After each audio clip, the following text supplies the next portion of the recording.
You know that feeling, right? Lying awake at night, your mind just racing, caught in that endless loop of what ifs?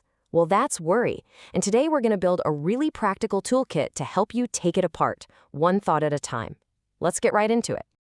And this right here is the core idea we're starting with. Worrying, it can feel productive, can it? Like we're getting ready for something. But what are we actually paying with? Well, we're paying with our energy, our peace of mind, our focus. It's literally a tax on a future that might not even come to pass. So this worry tax, it just drains your mental battery without giving you anything back. The whole goal of this explainer is to show you how to stop paying it. We're going to give you a set of tools to reclaim all that energy and, actually put it to good use. Now, the solution isn't to just stop worrying. I mean, come on, that's pretty much impossible. The real solution is to reframe.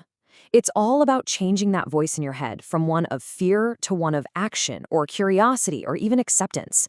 It's a really elegant and powerful technique. So, what in the world is a reframe anyway? Think of it like this.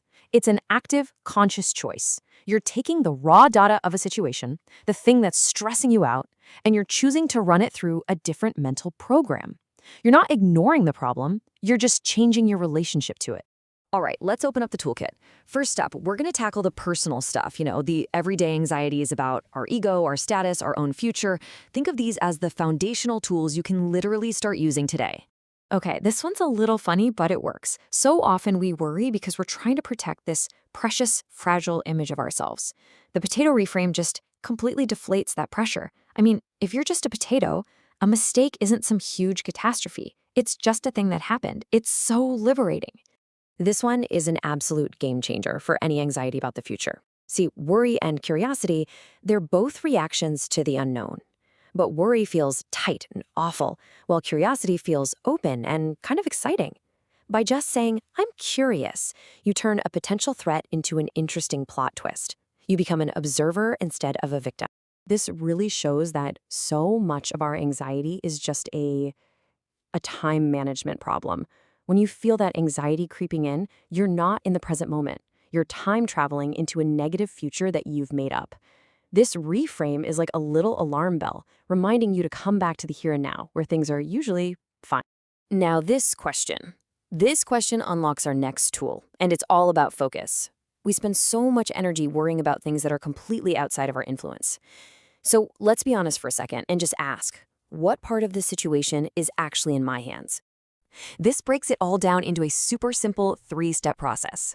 First, just figure out what you can actually do. Step 2, do those things. Control the heck out of them. And third, and this is so crucial, you have to let go and accept every other outcome. This completely gets rid of that nagging secondary worry that you haven't done enough. Even tiny frustrations like being stuck in a long line can set off our anxiety.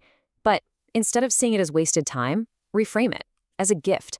It's a found moment. A little pocket of time where you can do something that physically calms your entire nervous system. Just breathe. In fact, let's try it right now. Just take a deep breath in and a slow breath out. That simple action is such a powerful anchor to the present moment, and you can use it anytime, anywhere. Okay, so we've got tools for our own minds and our own futures. But what about the toughest worry of all? The kind that feels selfless, almost noble, the worry we have for other people.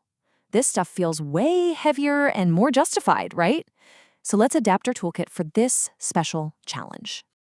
We tell ourselves that worrying is a form of love, but here's the reframe. True caring is about conserving your energy. If your loved one actually needs you, you're going to be useless if your own battery is completely drained from months of pointless worrying. Staying strong is the real act of caring. This one is tough, I know, but it's about taking ownership of our own feelings. Someone else's situation isn't making you feel anything. Your brain is generating the feeling of worry. And if your brain is the one creating the feeling, that means you have the power to change that programming. So if we're not supposed to get totally consumed by their problems, then what is our role? Well, this next idea gives us a really powerful metaphor for how to support someone without getting pulled under yourself. Just let that sink in for a second. Your job is not to steer their life. Your job is to be a stable, predictable, solid point of light in their storm. Your stability is the greatest gift you can offer them, a reference point they can use to navigate by when their own world feels like total chaos. We often feel guilty being happy when someone we love is struggling, but think about it from their side. The last thing they need is the extra burden of knowing they're making you miserable too. By staying happy and grounded, you become a safe harbor for them, like a docking station of sanity they can turn to. So let's bring it all together. What's the bottom line? First, constantly drag your mind back to the present. Second, do the few practical things you can actually control. Third, pour your energy into your own life, your health, your work, your hobbies. And finally, see worry for what it really is. You're just hallucinating a nightmare. So stop. So, we've built the toolkit. You now have a whole set of practical reframes for almost any situation. But the power isn't in just knowing about them, it's in actually using them. So the only question left is, which worry are you going to choose to take apart and reframe starting right now?